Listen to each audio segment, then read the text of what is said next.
Okay. All right. I don't think Larry has been by yet. I called him to see, but I didn't get an answer from him. What?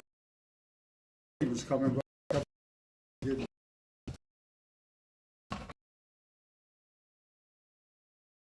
But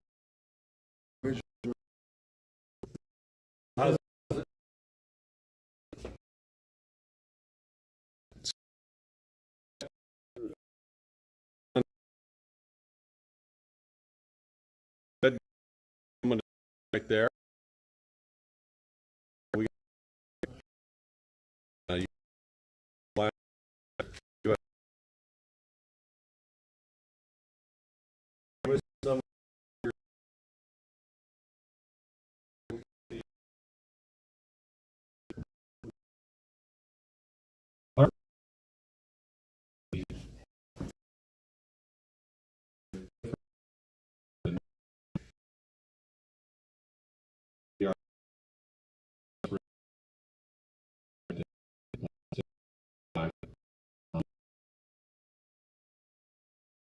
All of live,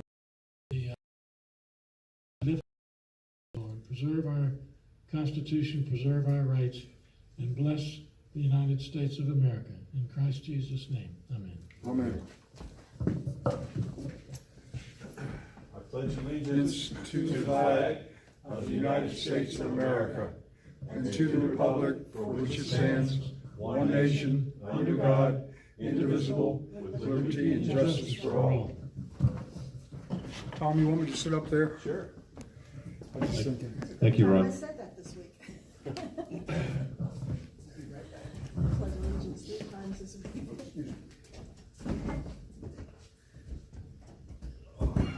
We need higher chairs.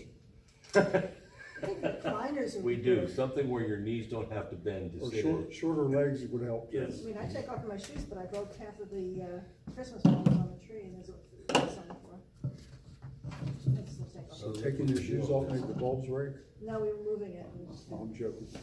and he didn't realize it comes in 3 parts and whatever. And anyway, Hey, Nikki, do you have a minute to talk to our vigil?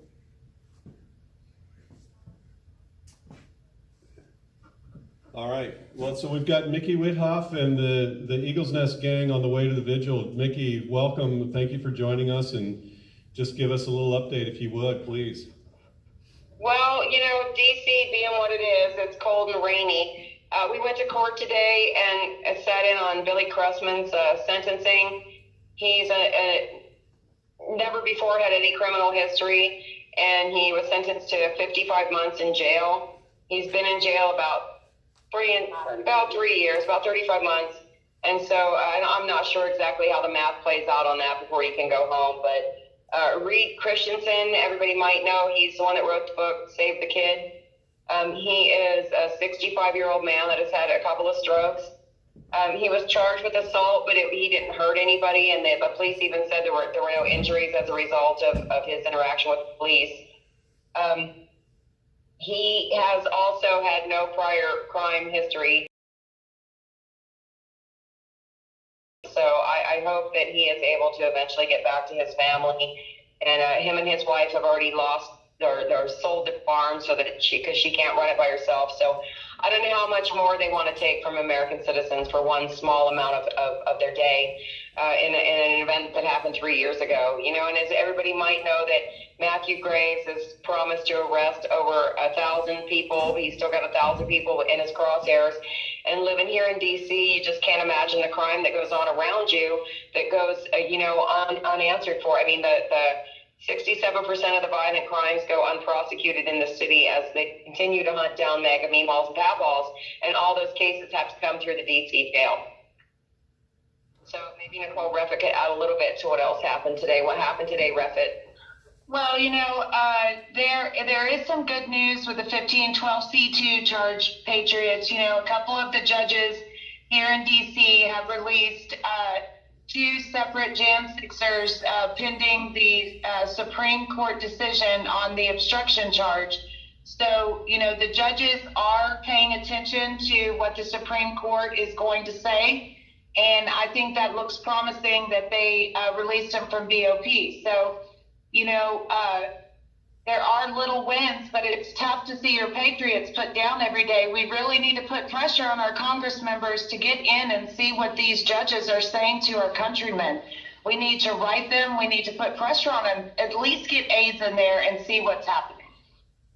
Yeah, the amount of, they give what they call sentences of deterrence, and it's the defendant is to deter American citizens from ever, approaching their government with dissatisfaction. So, these are sentences meant and do deter American citizens from speaking up. So we just ask everybody to be brave, write a letter, make a phone call, send an email. Tammy, you got something to add?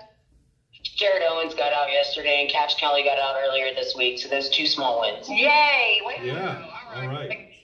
And Patriots standing up and having vigils like y'all are doing, those are wins for all of us. So thank y'all for standing out there. Y'all done so much over there in y'all's neck of the woods. And, I'm proud to know y'all. Well, likewise. Thanks, Tom. John Haynes and you, Tom, and the rest of the Northern Neck Patriots, really, we appreciate you standing strong. Like I said, when we got here to D.C., you guys were already activated, and I think you've done amazing things.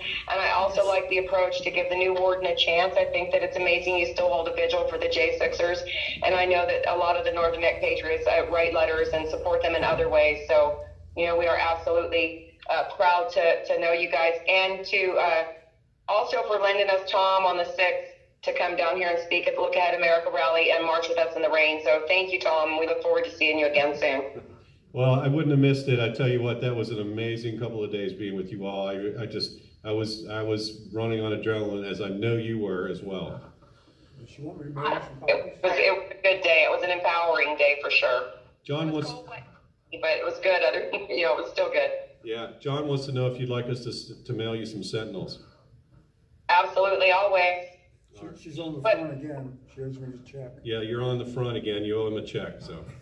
But you know what we also need to think about too? Chris Quaglin was asking the other day how we get one of those, because it has to come from the publisher. So if we can send one of them into the DC jail to one of the Patriots, they'll share it around, because you guys are famous inside that jail. So we make sure they know that there are people out here fighting for them, and you guys have been a strong group, and we appreciate you.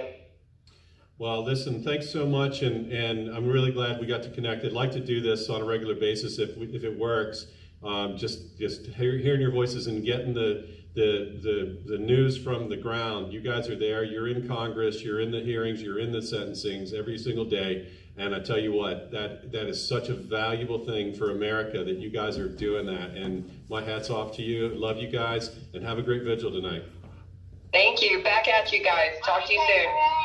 All right, go Patriots! Let's go. All right, Mickey Withoff, Nicole Reffitt, and Tammy Perryman, wife of Adam Jackson. So, all right, I think we're going to have some callers, but a few things that I wanted to do. I had rerun the report that I usually do, and I read the names. I decided it was kind of important that when we talked about these individuals who call, that we understand what their charges are and what they're up against. So I've started to now go through the list of names. There's around 60 of them. Mm-hmm. I think I've only got about 30 of them here, so I've got to do some more work on the spreadsheet. But who did she just say? Well, Reed, we don't have Reed in here because he wasn't in Northern Neck. And she mentioned somebody I hadn't heard. Christensen? Reed Christensen was one, and then I know who the other was. She told me. But I guess I want to shine a little personal light on these people. I will tell you this. Yeah, a little bio stuff. Christensen, but I don't know if I should read it. So Billy Cressman was the other one, 55 months, and Reed was 46 months. Now Reed, by the way, is the one who had a serious stroke just before he was recovering from his stroke when they picked him up. It's in the book, Save the Kid. He talks about exactly what happened to him. And he's a very fascinating guy. I mean, he's well-read, well researched, knows a lot about Highly history. articulate. Highly articulate, yes, indeed. And so when he was arrested, he told the police that got him, it was on their way to church or way home from church. Of course, they knew his routine. They've been watching him for quite some time. And his wife was driving because he's still a little bit wobbly from the stroke recovery. And so he gets pulled over. He jokes at her that she's driving too fast, and they come up and ask if it's Reed Christensen, and he looked at her and said, "They're arresting me because I support President Trump." And he basically said that he was not going, from his research and of history and understanding about how prisoners have been treated and about the way that works with acquiescing and, basically getting approval of your jailers. He decided not to talk to anyone other than his attorney, and he made that known. And so they would ask him all kinds of questions during the intake process, and he wouldn't answer. But basically, he spent the first night in jail naked. They gave him a smock or something that he could put over him to cover himself at night. And just unbelievable conditions the first few days that he lived in there. And then eventually they did let him out because the judge saw, I guess, some sense of kindness in the fact that this man was recovering from a stroke and had medicines that he needed and so on, and they let him out on his own recognizance. But ultimately he had to report to jail. He's been in the DC gulag here with the rest of them for quite some time.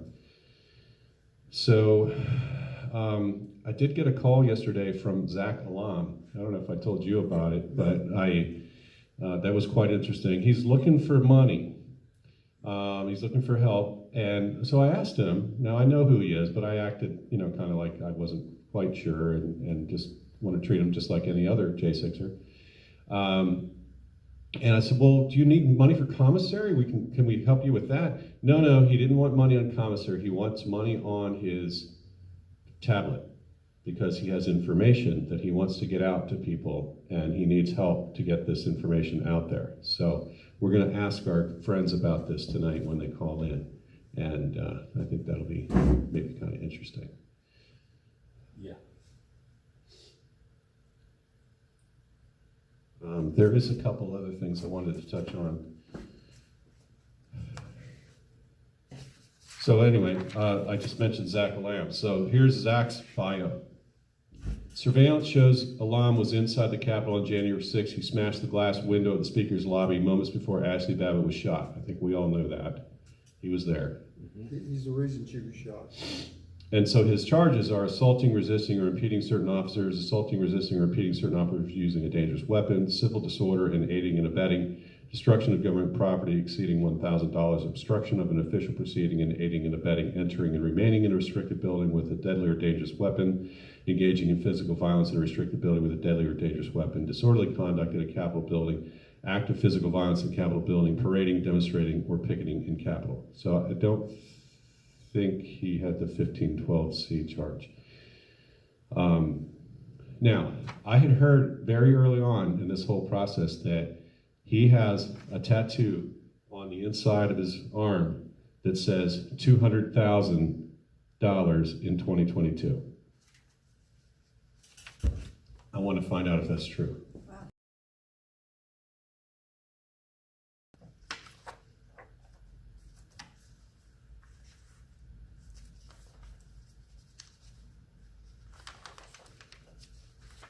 Now you've got my curiosity up. Yeah, good. I think that one is one that we need to run to ground. I guess the other thing I did also find out that Bart Shively, I don't know if you guys have followed him. He was not one that went through here either, but the folks up in Pennsylvania follow him very closely. And he is also a J6er who had medical issues. He is out. He's been out probably for 6 months or something, and he's living somewhere in central Pennsylvania. I think someone put up a house trailer on a large plot of land, and he's living in that. And but he needs to go through some medical treatments, and unless he has supervised help for this 2 months process, they're not going to give him the medical treatment that he needs. So I want to try to find out more about that and what he needs if there's a way to help him. So anyway, God, that's messed up. it is. It all is. All right, guys, what do you want to do next? We're just waiting on some calls. I don't really have anything further to do other than just talk about these individuals and list their names, maybe. Probably a lot of viewers already know this, but there have been some pretty important updates on the legal front. I think the word's been out for at least a few days that Aaron Babbitt, who's Ashley Babbitt's husband, and the estate filed a $30 million lawsuit against the Department of Justice. And it's being handled by Judicial Watch, which is Tom Fitton. It's about as good as it gets, so they're not going to have to worry about the financing, and there's nobody better that could be handling it. Also, there's a separate action that's been filed, and there are over 100 signers already. I don't know all of the names. I know Ryan Samsel's one of them. Mr. Reel, I believe, is, but this is a separate lawsuit, also filing for monetary damages. I don't know all the exact figures because that just happened. But anyway, things are really starting to turn around quickly now on the legal front. And this is what I've been trying to tell people the whole time. Because of the trials being held in DC with a very prejudicial jury pool, the judges are horrible partisans. Anyway, no matter how good their attorneys are, they're not going to get any justice there. But the appellate courts are a totally different animal. And I think a lot of this is going to be 12 statute they're looking at. There are about 330 cases that will affect. And a lot of them are basically, it looks like, going to be thrown out of court. And I haven't heard any legitimate legal expert say that they don't think that the court's going to overturn that. Agreed. I haven't heard anybody even cast the slightest shadow of doubt. Right. So that's real helpful. Also, because they have now formally filed the impeachment proceedings, they now have more investigating tools where they can go after people individually. So in addition to the business accounts, they're now going to be able to access all of the personal banking accounts of the Bidens. There are more whistleblowers that have come forward recently, and we're finding out a lot about the J6 testimony from these recent releases. Harry Dunn, for instance, has been caught lying repeatedly, and something new has come up now. Now that they can prove that a lot of these officers acted in bad faith, they said there's going to be an avalanche of personal lawsuits going after them as individuals. And this is something I've always pushed. It's nice if you can get a little jail time or whatever, but take them down financially, put that money into a pool and compensate the victims. Because it doesn't do someone whose husband's in jail, is working 2 jobs and can't pay the bills. Just because you put somebody in jail doesn't necessarily help her. So I think that's something we need to focus on. And I know Tom and myself and Nikki Whithoff and others, Donna of the Cowboy Logic, there are a bunch of people now that are trying to work together to form a group, and it looks like it's tentatively called Stand in the Gap. It's talking about that on yeah, it's and they talked about it quite a bit on Cowboy Logic. And I can't think of the other lady. Her husband was a sheriff. She's real involved. She's Maccabee. Yeah, Sarah Maccabee. I've spoken to her. So we're all trying to consolidate all these different forces. I've talked to some of the people in the breakfast clubs, and I think gradually we're going to be forming an alliance. And hopefully this will be a network type of thing spread across the country. For example, this is a natural hub. The jails here, this whole area. But Lewisburg, I understand, had a really good following, and they have a local support group. The Lycoming County Patriots are in Lewisburg. They're awesome. Lycoming County Patriots in Lewisburg. Right. So anyway, Toursville. I think there's getting to be more and more public interest. The disclosures are coming fast and furious now. And I think that the Biden regime is desperate. Some of these court filings are just ludicrous. And what's hilarious is now they've got definite proof of close coordination with the White House in all of this. All of it, every single one of them. They've now got collaboration they can prove. So now we're talking about conspiracy charges. I believe Miss Willis in Georgia in particular is about to get indicted. She funneled a bunch of money through her love mate for their personal usage on luxury cruises and other things. $650,000. So anyway, there's going to be a lot coming up on that too. So it's starting to look like the hunters are going to start being the hunted, and we'll see how they like it. That's amazing. I don't know if you had a comment. I'm going to pull up something that I thought was interesting on that Hunter thing. So go ahead if you have anything. Anything I would say would move to a different channel. I think we need to stay focused on this. Okay. So this is on X. It has to do with Hunter Biden coming out of the hearing. I believe that was yesterday, it may have been today, but here we go. Let's see. How crack do you normally smoke, Mr. Biden? Would you please, I'll answer your question if you be quiet and let me make a statement. How crack do you normally smoke, Mr. Biden? Please, I'll answer your question if you be quiet and let me make a statement. What kind of crack do you normally smoke, Mr. Biden? That was Ivan Raiklin, who stood up on the back of that pickup truck and spoke, and John wrote about Ivan Raiklin in the Sentinel. Ivan is an amazing character and an individual. He's a retired Green Beret lieutenant colonel, I believe. I think so. Yeah, and he is all up in the grills of everybody in downtown DC, and he's fearless. He's absolutely fearless, and for him, he's the one that kind of helped Mickey and Nicole to understand how to go into the halls of Congress, how to approach people and speak to them, where to sit, what to do, when to be there, all those kinds of things, and make themselves more prominently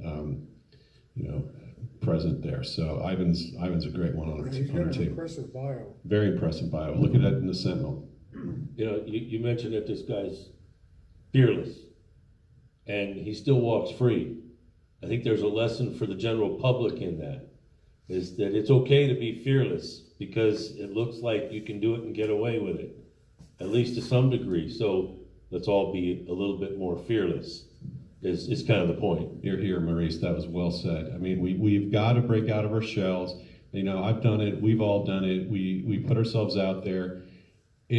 I remember when I was afraid to put money on the commissary in the jail. I didn't want people to know who I was. They'd have a picture of me. They might know who I am, all that. And you know what? Who cares at this point? We haven't done anything wrong. All we have done is to stand up and speak out against our wrongdoing by our government. That's what we've done. And our founding fathers expected that of us. Eternal vigilance is the price of freedom. That's why we're here, and that's why we're doing this. I'm trying to remember who said this. It was one of our founding fathers. But they said that courage is the most important of all virtues, because without courage, none of the other virtues are possible. And there's a lot to be said for that, because you can never be defeated unless you stop fighting.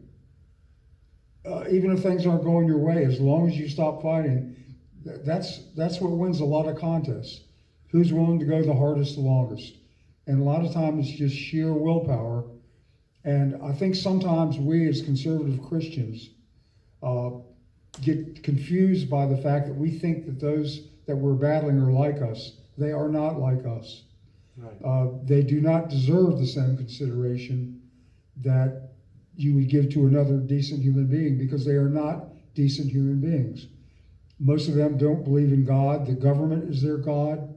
So as far as I'm concerned, I would rather die in a jail cell because I perform for an audience of one. And as long as I'm right with God, I'd rather be in jail right with God than be the king. Because I think that those who do good deeds on earth will be repaid. I think it's the Muslims who said the good deeds you do on earth is the rent you pay for your room in heaven. So I would agree with Maurice. It's worth the risk.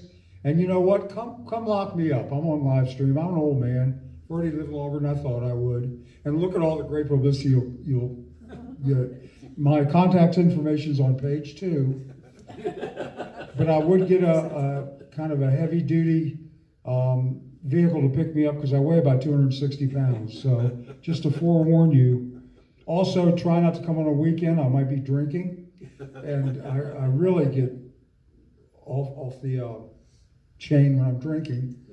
Now, I never drink more than 1 beer, but it's in a 5-gallon container.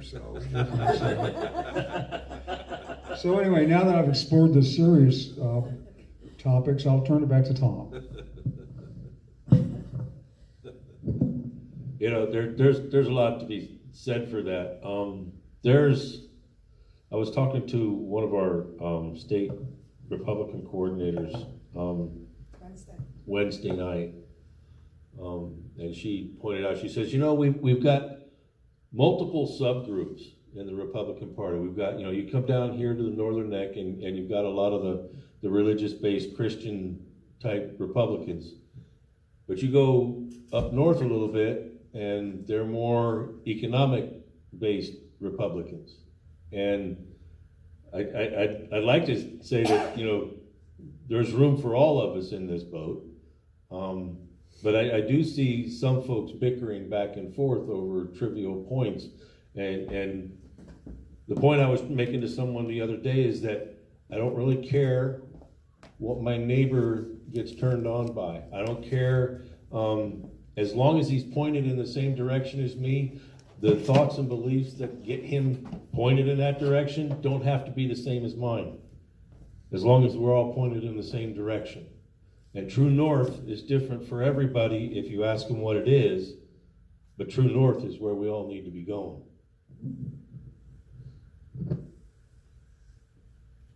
Well, here we go. And I think that this is part of what we really need to focus on in 2024 is the people who know that things aren't right, but they don't seem to really be focused on doing anything about it. Some of them have already just given up, thrown their hands up and said, you know, my vote doesn't count. That's what they want. They want us to think that our vote doesn't count. And that's what I'm really excited about our guest speaker at our next meeting, Liz Dickinson from American Majority, who's going to come in here. And her topic is, got the agenda right here, building a political machine that wins elections. And we've all been trained in election poll watching. Ron, you're a poll officer, right? Election officer, right? I haven't been the last time, but I have been. You've done that, and so you know what that's all about. And it's a big job. And by the way, that's a long job. Most, you know, the election officer especially, it's first thing in the morning, 6 o'clock in the morning till after 7 o'clock at night. 14 hours. 14 hours, yeah. I mean, and a lot of people that do that are retirees, you know. So I know how it is for me when I spend 14 hours on my feet doing something. It's just really amazing that the people that do that. But anyway, this is the topic that Liz is going to speak about. The left has perfected using the new election laws to their advantage to harvest ballots for their candidates, while the right is still trying to persuade people to vote for them on election day. We may not like these new rules, but we'll never be able to change them if we don't win elections first. We must win the game to change the rules. American Majority will teach you why you need to play by the rules as they stand now, and how to create our own absentee ballot machine to combat the left at their own game.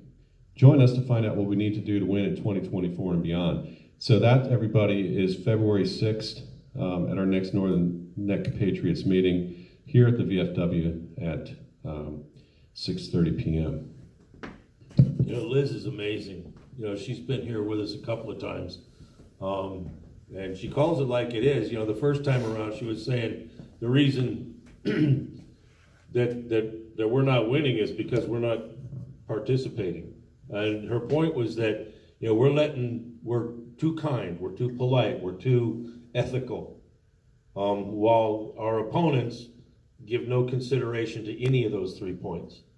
And she goes on and she identifies in detail what the problem is. She comes out on the other end talking about how to correct that and how to appropriately handle it. And it's extremely valuable information. I'd like to see more people be able to absorb some of the material that she provides.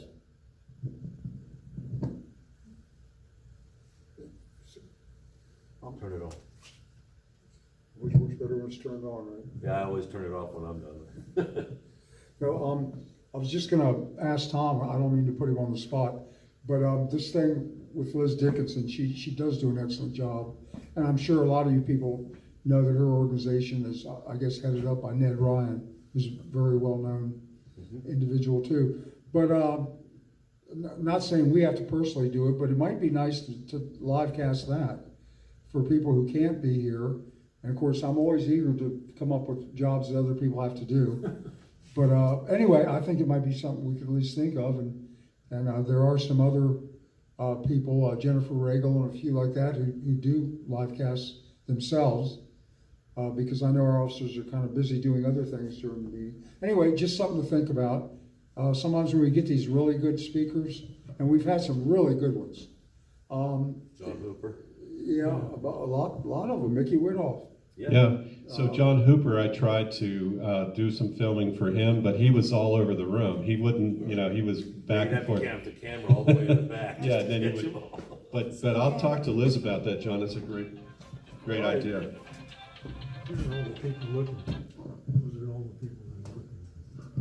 Hello, this is a prepaid call from an inmate at the Washington, D.C. Central Detention Facility. To accept this call, press 0. To refuse this call, your current balance is $14.22. This call is from a correction facility and is subject to monitoring and recording. Thank you for using Global Tellink. Hey, good evening. Hey, good evening, Patriots. How are you guys? Doing good tonight. This isn't Chris, is it? This is. Hey, okay. How you doing? Good. How are you? We're doing well. We're in a dry spot tonight. We went to our local VFW. It's raining and we're warm and comfortable. Yeah. Gotta love the VFW. Yes, you do. Absolutely. This is where we hold our meetings on a monthly basis, and so we figured, why not? Oh, nice. So I'm glad you guys are nice and dry. Yes. That's a good thing to be. Yes, indeed. And I love that. You know, more and more things are coming out. I'm watching, or I looked at read the Epic Times today, and saw a lot of stuff coming out about the Ashley Babbitt case and how the police actually said that they were being fired upon inside the chambers, which was a complete lie, and it's just one of many. Has anyone seen the 1,000 Days of Terror? Yeah. I have not seen that one yet. David Summerall did it.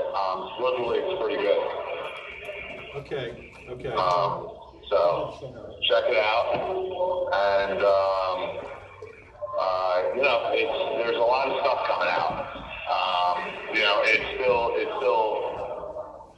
is. It's amazing to me that judges like Judge Kelly can come out and say blatantly, if it doesn't matter if the Supreme Court of the United States, says that the 1512 can't be used, I'm still going to upward, depart everyone that that has the 1512 as their main felony, I'm just going to upward depart everyone, and they can appeal it if they want. It's disgusting. It is disgusting. So it just goes to show you how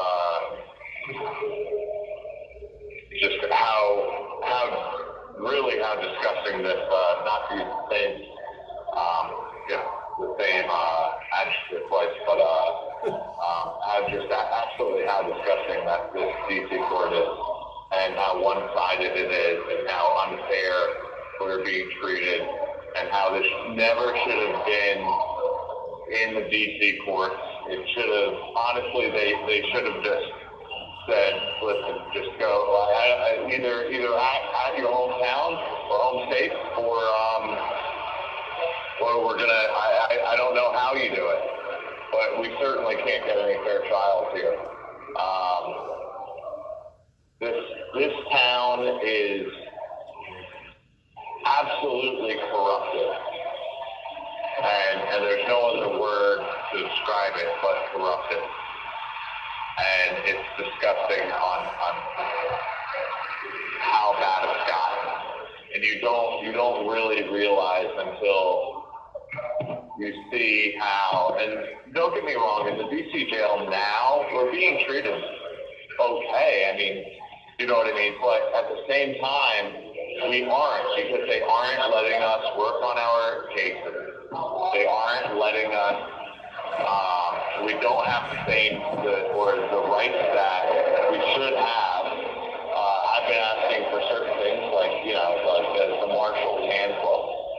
I've been asking that for years now, and I'm still asking for a reason why I was removed from this jail back in 21, and no one will give me a reason.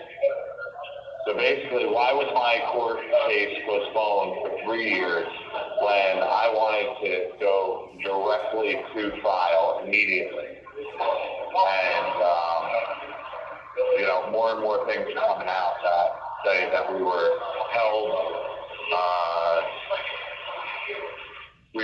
without bail and this and that unjustly. So, Well, the truth will come out.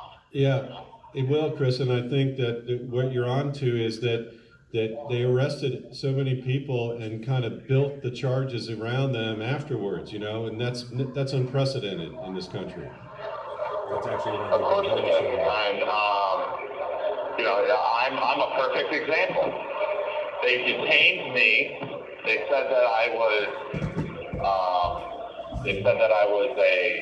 a menace to society and unfit to be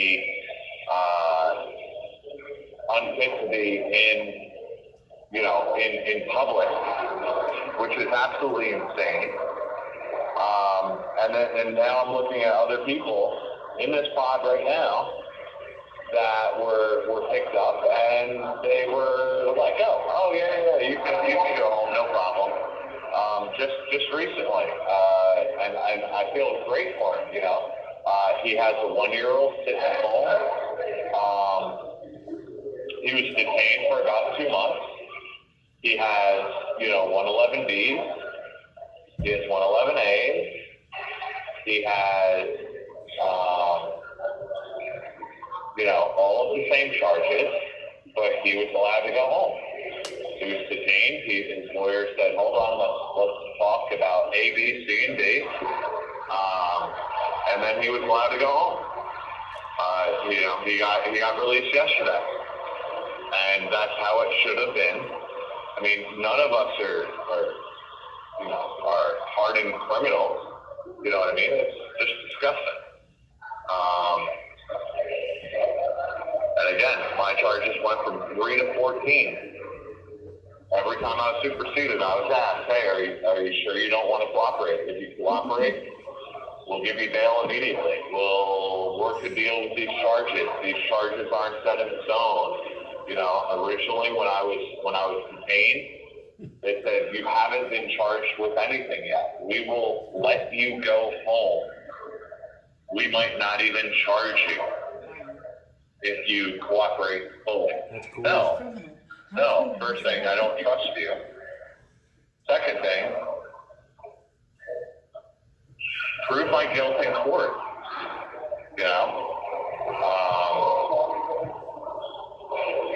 And I think half of these lawyers are working with the feds, unfortunately. Or they just don't want to do the job. Plain and simple.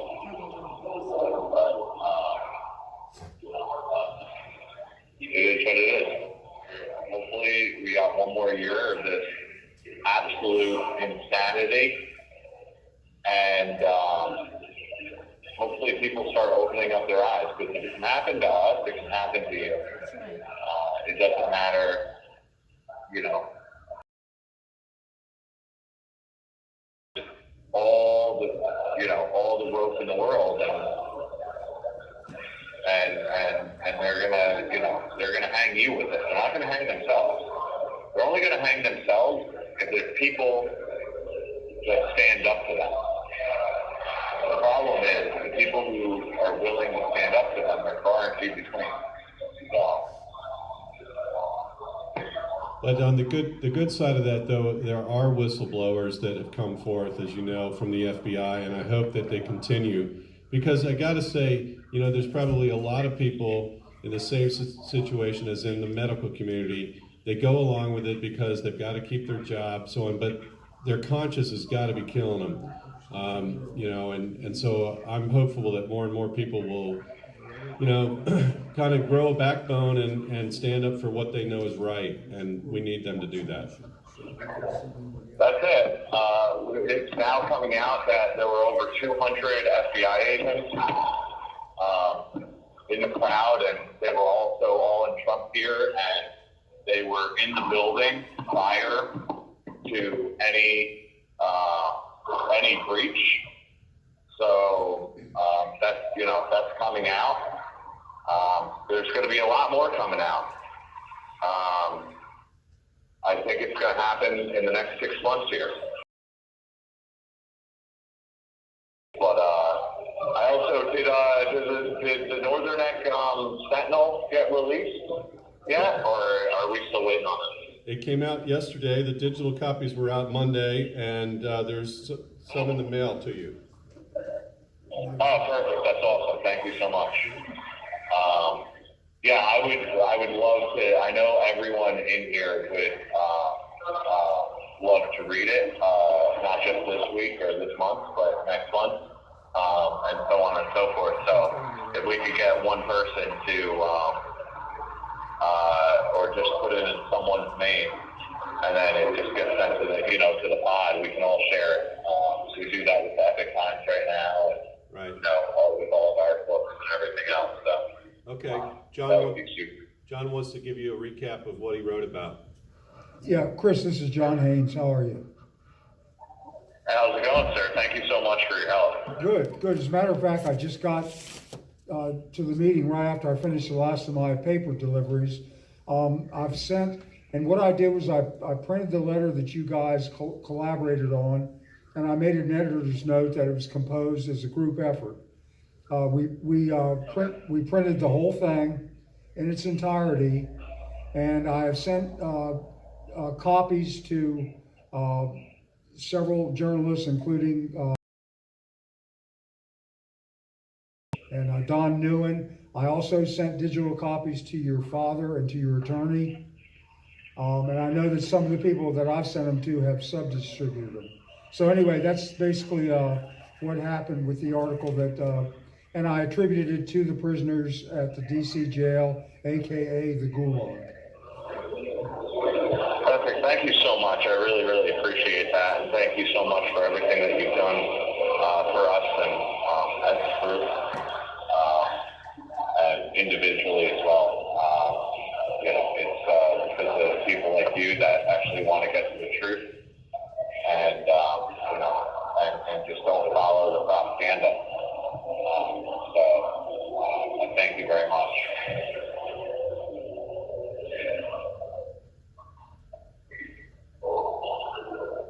Hello?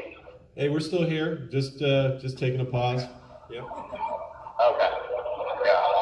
I just John has been great throughout this whole thing.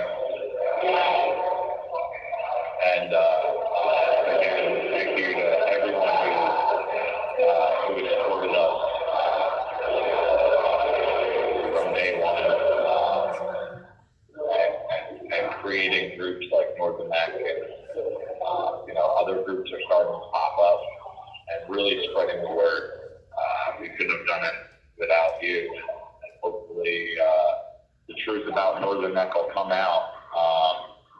We need to,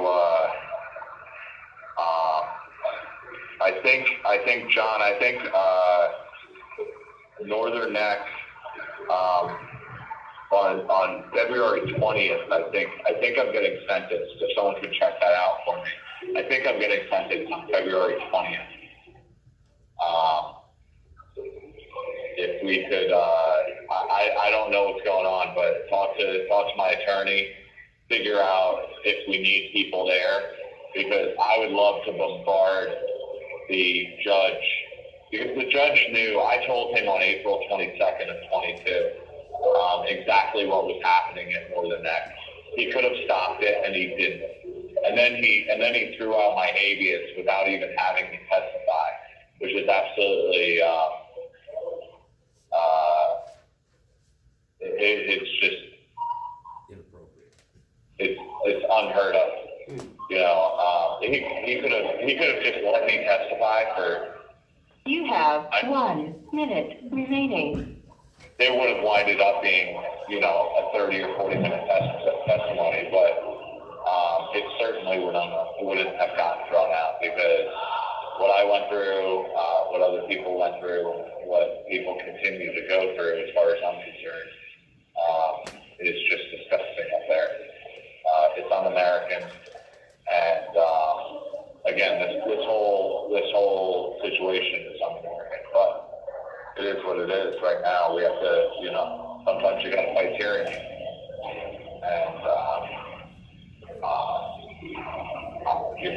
we were all chosen to do that, or we all stood up to do that. So thank you guys again for your help. Hey, thank you, Chris, and we'll try to be there. If it's February 24th, you said you think, we'll check it out. I think the 20th. 20th? Yeah, it might get postponed. We'll see. But I need guarantees from my lawyer, because he's not ready. Right. Thank you for using Global Telling. All right, Chris Quaglin. Now, he usually is the one who organizes everybody else to call in, so I'm sure he's got people lined up, and we'll be hearing from some more. All on his own this week, because Heather didn't remind him. Sentencing today? I was at Billy Cressman's sentencing, and that was rough, but I heard you talking about Stand in the Gap, and his 2 daughters were here because of that organization in the courtroom with him, and he should have come home. He didn't. It's ridiculous. And the judge was kind enough to let them hug, although that's very uncommon, so, yeah. Are you going to stick around for long? I am. I'll Okay. be here till the end. Okay, good. So I've got your papers. And I'll tell you about the other when Yeah. that's not All right. on. Good. You'd have an entirely different vigil if you brought a name up. And I'll leave it there for now. All right. Yeah.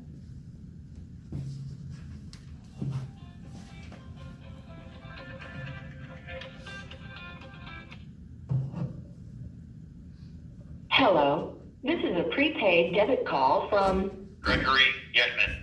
Oh, awesome.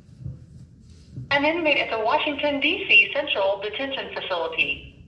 To accept this call, press 0. To refuse this call, hang up or press 1. Hello, this call is from a correction facility and is subject to monitoring and recording. Thank you for using Global Tellink. Hey, Patriots, how we doing tonight? Hey, good. This is Tom. How you doing? Good. This is Greg Yetman. How you guys doing out there? All right, Greg. Welcome. We got a nice little crowd here. We're warm and dry. Looking forward to talking to you. Yeah, I was talking to Quagley. You guys, how many are out there? Nice big group? Yeah, we got 7, so not bad for a rainy night, you know? Yeah. No, not at all. Not at all. It's a cold, wintry night out there. You guys are a bunch of troopers out there. Yeah, we got a lot of people online following along too, so say hello to them. That's awesome. You guys are amazing. You guys support us. You guys love us in here, and we love you out there, man. You guys words can't express how much we appreciate you guys. Well, thank you, and I tell you what, we can't think of a better way to spend a Friday night. Frankly, I can't. I probably could. It's true. Being inside here isn't my idea of fun Friday night, but talking to you guys definitely makes it that much better. Good. Well, tell us what's going So, on. how's everyone? What's on your mind? Not much. Not much. Just two guys got sentenced today. Unfortunately, they got raked over the coals like pretty much everyone does. Looking at 4 or 5 years now, basically. Right. That seems to be the standard pretty much going around. 4 or 5 years is like the average. Yeah. It's very disgusting. You could basically be convicted of manslaughter and get same sentence. Yep. And that's pretty disturbing. But otherwise, we're all been pretty positive here lately. There's a lot coming out, a lot more evidence is coming out. Between the FBI having over 200 agents in the crowd. Bill Barr just came out and said how he believes that the DOJ is coming after us too hard. There's a lot coming out. Yeah, the Bill Barr thing's interesting to me because, I'm not a huge fan of him because I think he was pretty wishy-washy, but I'm glad to see him standing up and saying that because it needs to be said by somebody. Yeah, I know he's been on the fence for a long time. I was always wishy-washy about him, and then during the election, I really lost all my love for him. He just kind of ruined it for me. But he's starting to redeem himself a little bit. But hey, any support we can get is good support. Yeah, agreed. I'll take it. But yeah, it's President Trump's doing amazing in Iowa. We're looking forward to seeing how the caucus goes out there. And then hopefully New Hampshire and then South Carolina, and then from there, the sky's the limit, Right. I think it's going to be I think it's the groundswell of support behind President Trump is just unstoppable, and it's going to be amazing. So I completely agree. I think people are waking up, and people are starting to realize just how bad things are, and they're seeing our country getting put in World War III. The borders are wide open. Just the economy is horrible. It's just there's nothing good. If you wanted to destroy America, you would do exactly the same thing that the Democrats are doing. Right.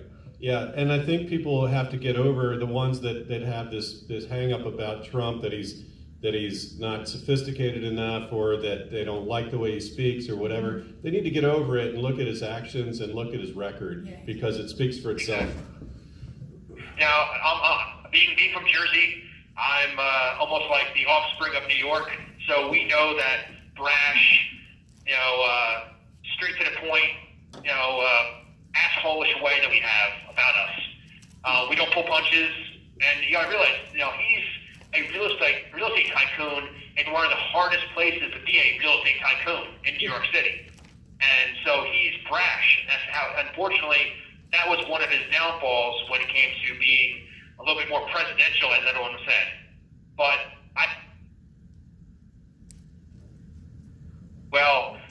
the other night on Fox, when he had his town hall, I heard a little bit of it, but I heard he definitely sounds a lot more refined and a lot more polished. I like him the way that he is, but some people want to see him more polished, and that's okay. Yeah, I didn't get to see that, but I saw that the left tried to claim that he was lost when he came out on stage. Did you see that? Oh God! Of course they are, because they see Joe Biden. Every time Joe Biden comes out, he's wandering the stage like a law school child. Right. Until Joe Biden comes out and holds his hand for him. It's sad to see that. Thank you very much. It's sad to see that he is like the president of our country, America. Strong, feared country, and now we're not. Like we have a feckless, geriatric in the office right now that doesn't know where he's going. Ask him about his truck. How Can't even finish 2 sentences. So I'm supposed to ask you about your truck. My truck. Oh yes. So the other day, my brother has been doing me the favor of driving my truck around. So I told him, I was like, I don't want the battery going dead. Plus, he's taking care of my mom and stuff, and he has to do some things. And I said, hey, use my truck. So the other day, he was driving through my neighboring town, and he went through an intersection, and from what I'm hearing, there's a traffic camera in that intersection that takes pictures of people's license plates, and it's a license plate reader. And I guess as soon as it picks up my license plate, it shows that I have two federal warrants for my arrest still. So the two police officers were dispatched to follow my brother. So they followed him until he got to my house, and then they pulled him out of his truck at gunpoint, put him on the ground, handcuffed him, threw him in the back of the police car until they could until they identified him as not being me. So that was pretty disturbing. And my brother is 12 years older than I am. He's had numerous heart attacks. He has health issues, and to have him put through that, and it was raining out too, so they had him on the ground in the rain. Nice. I'm very pissed off. I'm very upset. And I know it's not the officer's fault, because I know the officers in my town surrounding me. They're great guys. They're patriots. A lot of them are veterans. I know a lot of them.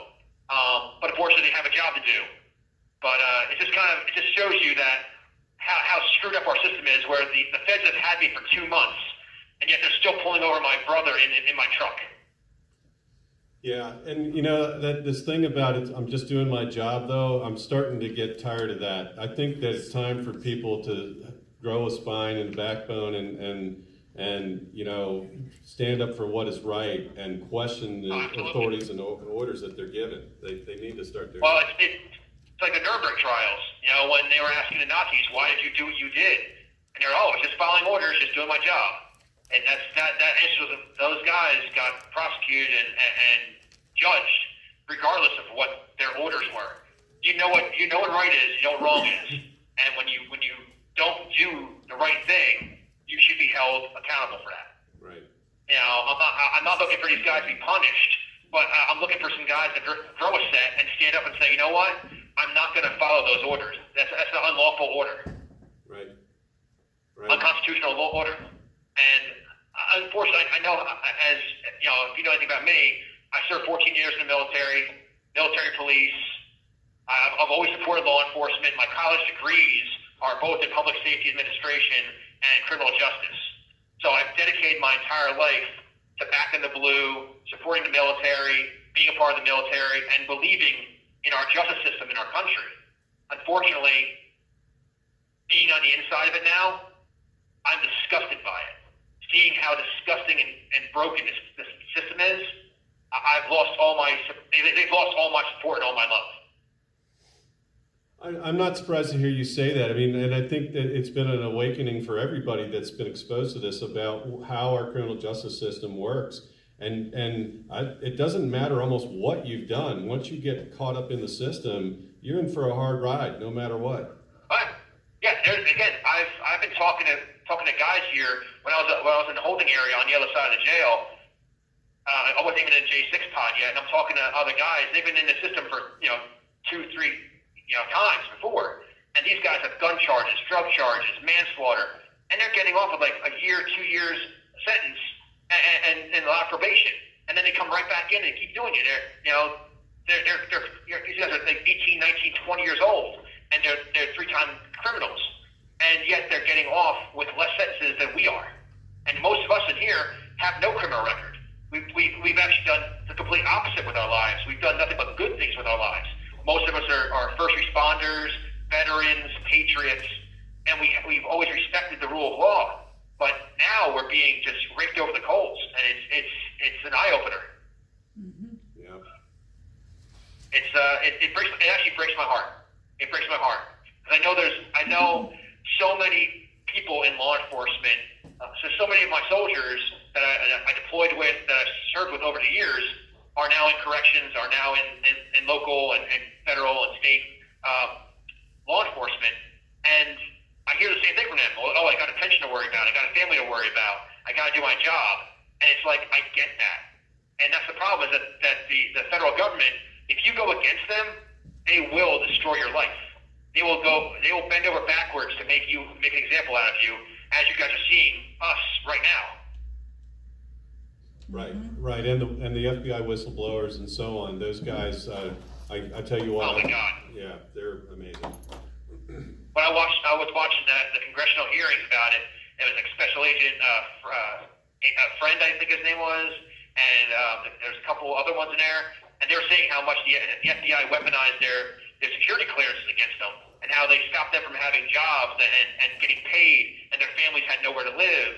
Right. And when they asked the FBI, like, what would you tell other whistleblowers? And they say, don't come out, because if you do, they're going to basically destroy your life. Right. If you're gonna come out, speak through me. They've already destroyed my life. I'll be your microphone. I'll be your voice. Just come to me and tell me what you know, and I'll speak for you. And that just breaks my heart to know that we don't have a system where people who are protected by law supposedly can come out and blow the whistle on corruption, and they get prosecuted and persecuted. Yeah. Yeah, I know. Trust me, man.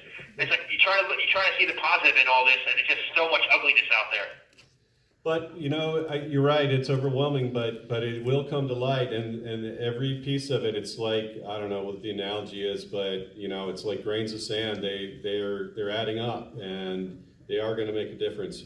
And that's the thing that I spoke about on January 6th, is that they never anticipated that you guys would be the kind of men and women that you are, as strong as you are, as courageous as you are, that you would not back down, and neither will any of us that are supporting you. And that's what they didn't count on.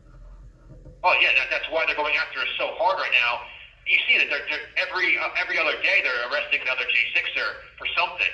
Just being on Capitol grounds now. They're like scratching around trying to find J6ers to prosecute, so they can keep it in the news cycle, so they can keep the fear going.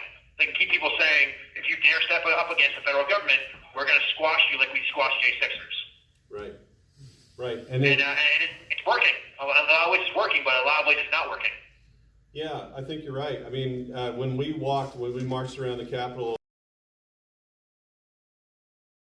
had to be at least 200 police cars and probably 300 police officers on bikes all stationed around. I mean, the show of force was just out of this world. Oh, disgusting. Yeah, and I know. Where were they on January 6th, 2021? Exactly. When President Trump offered 10,000 National Guard soldiers to be out there on the grounds and to protect the Capitol, which would have actually cured all the problems of that day. Right. That's right. Yeah, but then all of a sudden on January 7th, they started putting a fence up on the outside of the Capitol, and actually my military police unit was actually deployed from New Jersey down to D.C. to do operations down here and work with local law enforcement. And I was actually asked if I wanted to go, and I was like, you know what? I better not go. I'm good. I was like, I'm not going to go. I'm not going to get involved in that noise. Right. And that whole thing. They had to sleep on the ground.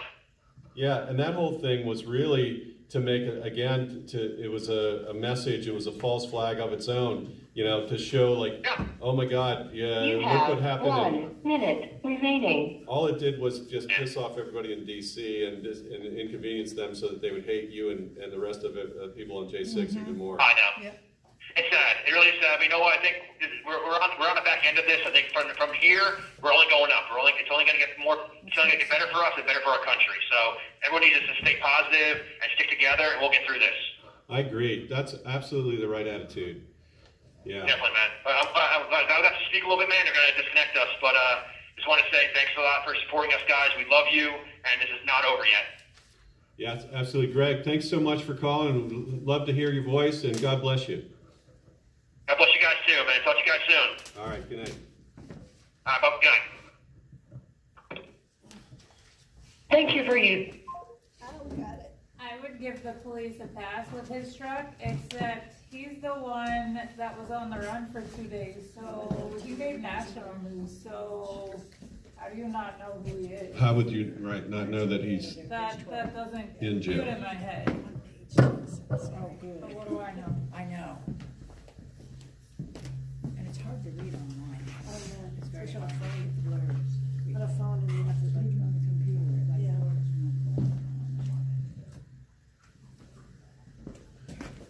All right. Hey, everybody. Thanks for tuning in.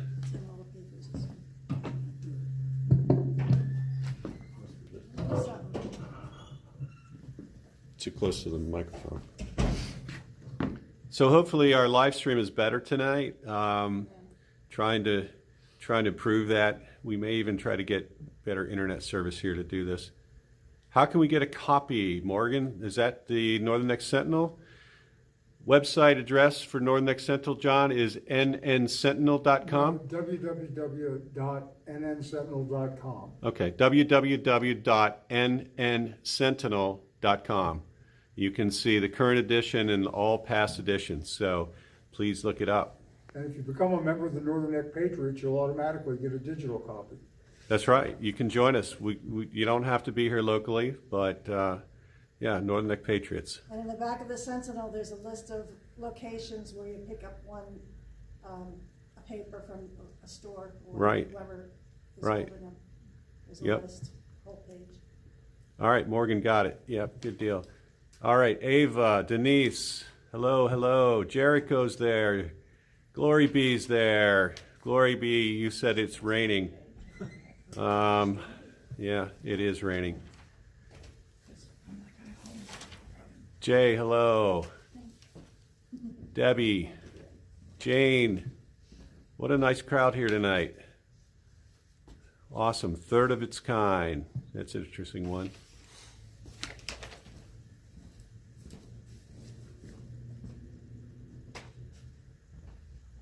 Lindy, buffering. Hopefully it's not doing that anymore. Food line, Mom.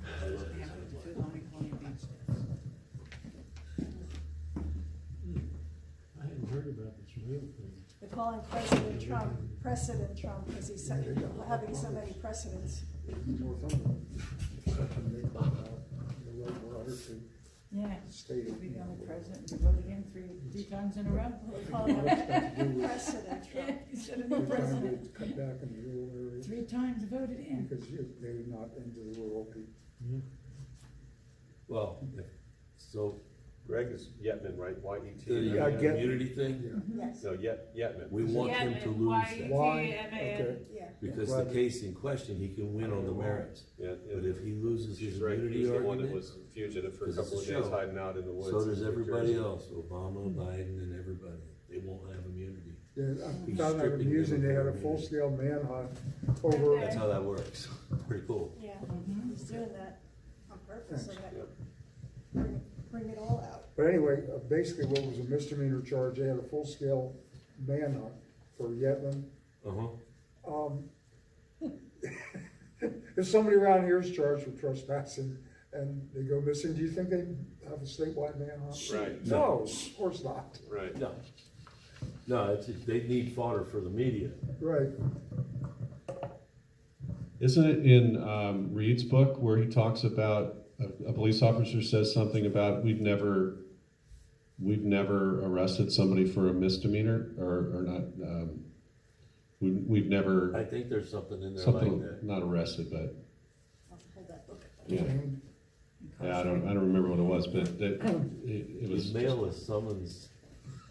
You can get a copy of Reed's book on Amazon, and it's Save the Kid by Reed Christensen. It's only $11 or $12 or something like that. Paperback. It's a Yeah. Yeah, very, very worthwhile. And he's an excellent writer. He's very, very, educated, got a really good grasp of history. Yeah, I'm about 2/3 of the way through it. I'm going to try to finish it tonight. I haven't started it yet. Busy writing letters. I've been writing about 30 letters a month. Oh, God. Really? I make a form letter and then I write in the margins so that I can get everything I want to say in it. That's probably the best way to do it, and then disperse. Yeah, All right, Morgan is 5 pages maximum on white paper. Morgan's son is Dominic Box. So that's Morgan who's on here tonight and says, thank you all for your support for these men and their families. So it's our pleasure and honor to do it. Ask her if he's home yet. If he's home yet, Yeah, oh, no, Dominic's not the one that got out. Oh, No. he is, sorry. no. Sorry, my bad. Soon, all of them. I've been up since 4 o'clock this morning, like, And who did you get to visit with today? And then I saw Cressman. Okay. I witnessed him hug his girls. That's all I saw. And a judge I won't talk about with camera on. Well, makes sense. Yeah, I got a couple letters from the guys. I won't read it, but if you guys wanna, You don't want to? is it okay to read it? It depends on whether they would feel if it's okay to read it. It's up to you. Going back to your channel? Do you have, yeah, for sure. I have one, debating on another one. Yeah, it's nothing personal. I was gonna say, if you tell me whose names they are, I'll tell you whether or not they care, probably. Reed Christensen and John Rollins. Everything I can get. Hello, this is a prepaid call from Dominic Fox. This point right here is I'll put that one. an inmate at the Washington, D.C. Central Detention Facility. To accept this call, press 0. To refuse this call, hang up or press 1. Your current balance is $12.52. This call is from a correction facility and is subject to monitoring and recording. Thank you for using Global Tel-Link. Hey, Dominic. It's Dominic, can you hear me? We're doing fine. How you doing tonight? Awesome. I'm doing well. It's another Friday here in the DC jail. I'm excited to let you guys know that I don't know if you've heard this or not. Maybe not excited, but I'm happy to announce that we've got 2 new men here in the pod with us today. Well, they actually got here 2 days ago, but I'm sitting here with one of them. I have a message from another, and we're excited to introduce the Patriot community, the Northern Neck Patriots, and all of our listeners around the world of the 2 new guys that are here with us from the DC jail. I've got Scott Miller and David Geetson. So you're going to hear from them in just a minute. But before I get into that, I just wanted to say that a lot of us in here as of late have been reading the civil disobedience essay from Henry David Thoreau. It's something that I read back in high school, and just kind of, that's interesting. I like a lot of what that Thoreau guy said. But then now, sitting in here, going through this January 6th experience together, I asked if somebody could get it sent in to us. We got a couple copies, and if it's okay, not only would I encourage everybody out there to look up Civil Disobedience by Henry David Thoreau. It's super easy to find on Wikipedia source. You can get multiple copies. But I'd like to, in some ways, one of the biggest questions I know I get asked, and a lot of these men get asked, is why were you there that day? What motivated, what compelled you to show up on January 6th? And I think Henry David Thoreau has a great analogy for what myself and a lot of the men here feel. And if I may, Thoreau says, if you are cheated out of a single dollar by your neighbor, you do not rest satisfied with knowing that you were cheated or with saying that you were cheated, or even with petitioning him to pay you your due, but you take effectual steps at once to obtain the full amount and see that you are never cheated again. And it's prescient to bring that up today, even though that was written in 1866, or published in 1866, because 2 of the men that I've come to know and being here were actually just sentenced today. Billy Cressman, who's been here for, if not more than 3 years, was sentenced to 65 months today. Reed Christensen has been sentenced to 46 months, and these are men that have played such an integral role in not only their families and their friends around the world, but here in the pod. Billy's one of the guys that every time we had a holiday sit-down meal would pitch in and cook for us. He was one of the first people to always greet and say hello and welcome the guys to the pod. And Reed's one of those guys that has on Thanksgiving, we had a great history lesson from him. He's always had a positive attitude, and this is a guy who's in his mid to late 60s, and he's now looking at several years in prison. So 2 great gentlemen.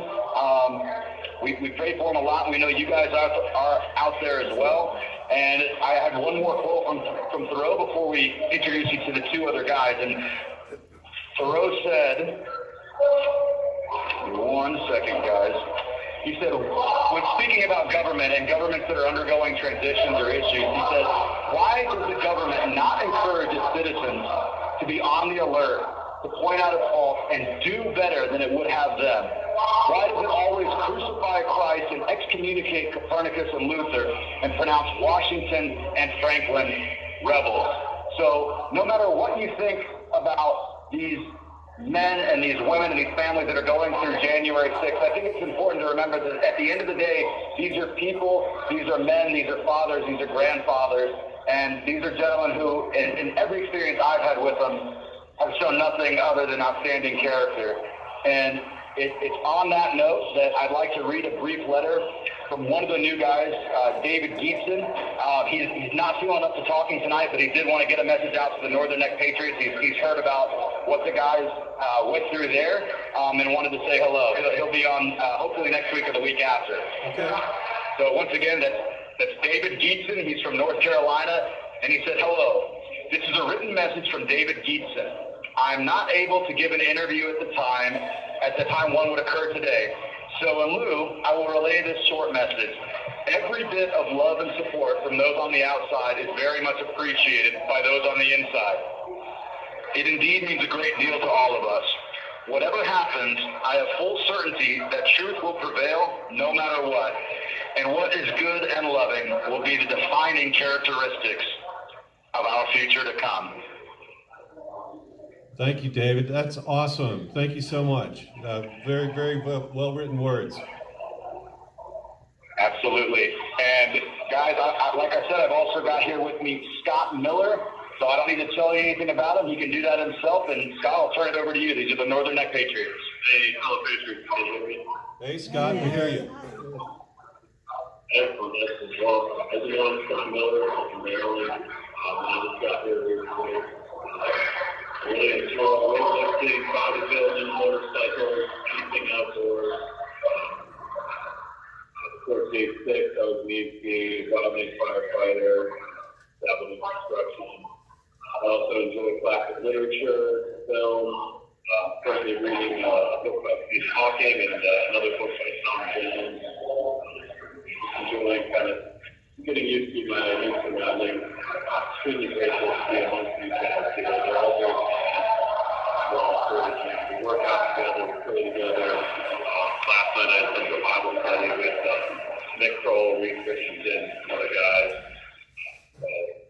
It's just really a blessing to be amongst guys that are kind, respectful, research, and trust they all your Patriots training clubs and buildings. We really, really appreciate it. Look forward to Well, hey, Scott, you're amongst a really great group of people. I'm just so heartened to hear the stories of how welcome they are to every new person who comes onto the pod. You know, you've got such great support there, and you've got a lot of support and love out here too. Never forget that. Thank you. And guys, one thing I'll just say about Scott, everything he just said was true, but it's also something that he didn't say that I think is absolutely worth mentioning. And Scott's just, you know, everybody in here is special. Everybody in here is important, and we all played an important role in that day. But Scott was also, he mentioned being an EMT, he was also one of, if not the first individual that provided chest compressions and life-saving measures to Roseanne Boylan from Georgia, who tragically lost her life on that day. And Scott's been one of those, he came in here with positive attitude, a smile on his face, and like you said, he jumped right into the workout. He's beating everybody at Scrabble and learning the card games, but we're glad to have both him and David here. Well, awesome. I'm glad you got somebody to challenge you then. That's great. Yeah, absolutely. Well, tell us what's going on in Northern Neck, guys. How's stuff in your world? Well, I guess so far it's a new year and it's a new era for the Northern Neck Regional Jail. The superintendent, who was there for 28 years, retired as of January 1. So we're hoping that it's going to bring a new era of transparency and maybe a different way of doing things. And And so we want to kind of maybe pivot our message a little bit to be one of, cautious, optimistic support, trust but verify kind of thing. We're not going away. And we want to make sure that they know that what's been uncovered because of your guys' experience here are things that are going to have to get worked on and fixed. Well, that's great to hear. I'm not one of the guys that was ever there at Northern Neck, but I've heard about, just the absolute collaborative effort that both the guys that are in here with us now and you Northern Neck Patriots have done to rectify the wrongs that aren't just happening there in Northern Neck, but are being experienced by men and women around the country. And even one voice, one person, one phone call, one like, one comment can really be that rock in the pond that leads to the ripples that affect the change that is so desperately needed. And I heard you guys mention there's going to be a new superintendent of the jail. I think that's awesome, and it's undeniably a result of the work that, like you said, the guys here have done and the Northern Neck Patriots have participated in as well. There's a lot that's happening here. I don't know if you guys have been kept fully abreast here in the DC jail or not, but there's been a few changes here within the pod. They've moved some of the guys around, and we're trying to get them back. But at the end of the day, this is the same Patriot pod that is sticking together for its men as we proceed towards resolutions in our cases, whatever that may be. And it's so encouraging. We get your letters. We enjoy calling in. We know that you guys help share and amplify our voice. So something that I like to say is never get lost in the fact that, we're the ones that are in jail, but every one of us is involved in the fight for truth, justice, transparency, and the transformation of not just the activities in Washington, D.C., but our country as a whole. We all have an obligation and a duty to see that the changes come about, and this is what we're doing. We know that's happening. Personally, I have a hearing next Friday on the 19th. So any prayers as I approach that would be greatly appreciated. There's a lot going on in everybody's case, but also in the political and judicial system. So it's never fun to find yourself in a situation where you're at the mercy of the court. But I can say, seeing some of the changes and the direction that we seem to be heading in, it is exciting, and I hope for the best, not only for myself, but for all the other men that are here now and are surprisingly, guys, still being arrested every day, it seems like. I want to thank you again for all your support, for the prayers, for the letters, and for just being out there at Northern Neck tonight and every Friday and everything else you've done. It's a collaborative effort. Well, listen, thank you. And I did hear that they were going to improve the food service. Is that true? So I've been here now since November, the first week of November, and I have not seen any change whatsoever in the food quality. We had a little bit of diversity in breakfast, in our breakfast trays, but we're still getting cake every day. It seems to be the same. Lack of vegetables, lack of fresh fruit, and there was a document that Matt Kroll produced that like you were saying, Tom, suggested that on January 1, the jail was going to be conforming to federal standards. But as somebody that has made a few stops at various federal facilities on my way to get here, I can tell you that as of yet that has not changed. But we're hopeful that can happen because. And a lot of the guys that have been here longer can tell you much better than I can, but there's a limit the human body can take when it comes to soy and cakes. Scott and Dave have been here for 2 weeks, if that, and I know they're already tired of it. So the federal guidelines have not been adopted yet. We hope that eventually that happens because, and somebody like David, who has a special diet, was not even able to get access to that until just a couple of days. Actually, I think it was yesterday. No, it was today at lunch was the first time, and he's been here for a little while. So just know that, guys, for all of you that send us donations, whether it's to our commissary or the secure packs through the mail, just know that you're supplementing and filling a vital role that It's not just, we're not just sitting here eating M&Ms and Twinkies. There's protein that we're sorely lacking in here. I mean, it's every meat product that we get, other than I think chicken 1 or 2 times, is not what it appears to be. And you see the physical changes that some of the guys are going through. Lethargy is high. Guys tell me how their bodies have changed and adapted in the short time that they've been here. And I think, I'm not a health wizard, but I am somebody that knows how my body should feel when I'm eating. You have 1 minute remaining. I don't want, I'm not one of those guys that's criticizing the jail just simply because I haven't been here long enough. But I will say the warden was scheduled to be here 2 days ago, and through no warning whatsoever, they never came.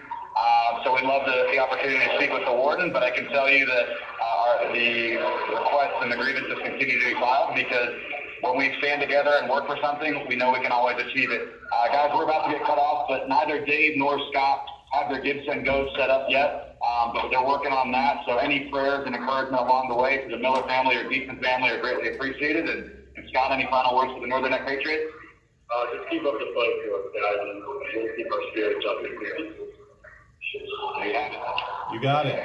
All right, Happy New Year, Patriots. Thank you God so much. bless you. Good night. God bless y'all. Thank you for you. Just in time.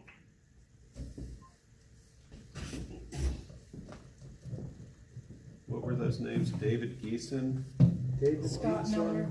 and Scott Miller. Hold on, Scott Miller's is just like it sounds, and I'll give you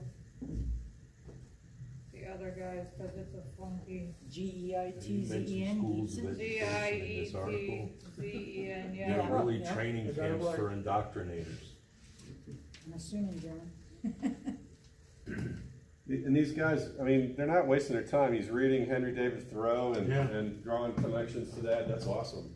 When you talk to them, it's amazing the things you learn. I know. And what impresses me is they know a lot more about current events than I feel like I do sometimes too. Like, how?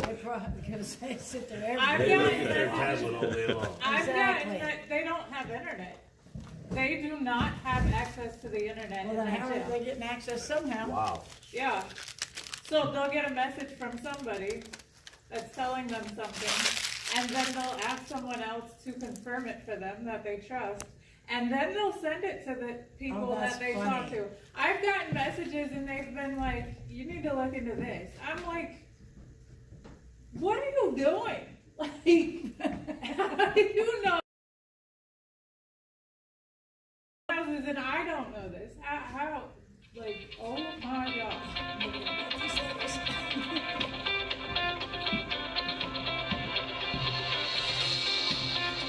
There'll be a slow time directly, you'll be able to fit in. Hello, this is a prepaid call from an inmate at the Washington, D.C. Central Detention Facility. To accept this call, press 0. Your current balance is $10.81. This call is from a correction facility and is subject to monitoring and recording. Thank you for using Global Tellink. Hey, how you doing tonight? Hey, it's Tom here. You got the whole gang of Northern Neck Patriots. Is this Caleb? This is Taylor Jonatakis. Taylor, okay. Sorry. Taylor. All right, got it. I haven't talked to you guys for a couple weeks, and it's my turn again, so I'm just excited to give you guys a call. Yeah, good. How's the weather out there? Well, it's rainy. Is it cold? We're inside. We're inside the VFW hall tonight because it was just going to be miserable pouring rain, and figured we'd stay dry tonight. But we're still in the town. We're about a mile up from the jail, so yeah, we're in Warsaw. Is the name of town. Yep. You know, I got to say something today, and this has happened a couple times already since I've been here. But today we were being transported to and from visitation, and one of the guards, he said, hey, just so you guys know, because we were kind of complaining, hey, you know, some books got delivered. We know we've been down, the books are down there for a week, and they haven't been delivered yet. When are we going to get these books? And he goes, you know, you guys can have your people call, and that'll get the books moving. You know, is what he said.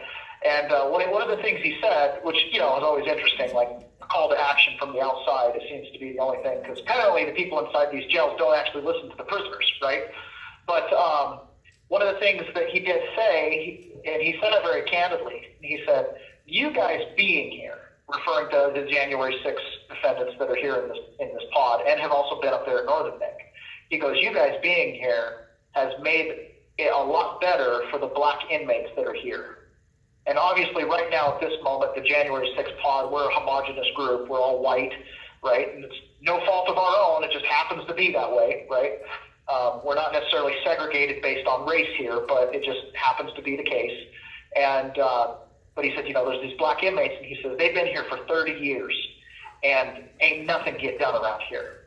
And then he said, but you guys come here, and things are better. It's better for them. So he said, thank you, right? He said that to us today as he was transporting us. He said, thank you. So that thank you needs to be extended to you, Tom, and the people that stand vigil at these jails that have housed January 6th defendants. And on the anniversary of January 6th, it's my understanding there were like 6 separate vigils held around the country because the conditions in these jails sometimes can be absolutely deplorable. And so the fact that there's an awareness being made, if there's one overarching purpose and reason why we're being dragged through this, that is one reason that is going to better the lives of every inmate and every person that's a detainee inside of the jails and prisons all across America. So, Tom, you and the vigil people who come week after week get a lot of credit for that, right? You guys are the ones that give us a voice, that allow us to make a difference from inside. So thank you. Well, thank you.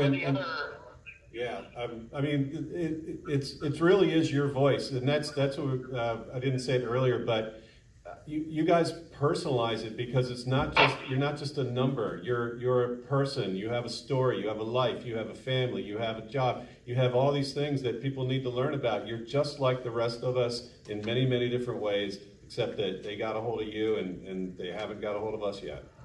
Yet. And that is something I wanted to talk about, right? The entire reason that January 6th happened, and sometimes we have to go back in our time machine and we have to go back and we have to remember the morning of January 6th, right? The morning of January 6th, we were all filled with so much hope. We were all filled with so much excitement. I remember walking around the Washington Monument, and the national anthem was just breaking out, and America the Beautiful. And I mean, we're not talking hundreds of people. We're not talking tens of people. No, thousands of people were singing the national anthem in unison at 6 a.m., 7 a.m., 8 a.m. in the morning as the crowd was starting to gather to listen to Donald Trump's speech. And the entire reason that Donald Trump was giving the speech that day was because the American people had watched a train wreck of an election. Yep.